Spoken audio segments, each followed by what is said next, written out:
Today's pronunciation lesson is contrasting the sounds j and sh. First, I will use each sound in a word. Then I will put the words into a sentence so that you can hear them together with contextual clues. Please listen closely to the differences in the sounds. First, the j sound in the word jack, jack, jack. Now the sh sound in the word shack, shack, shack. Now I will use them both in a sentence.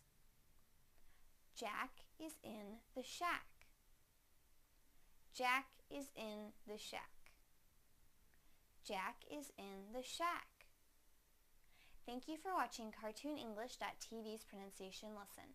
Come visit our website for free lessons, games, and chat. Bye!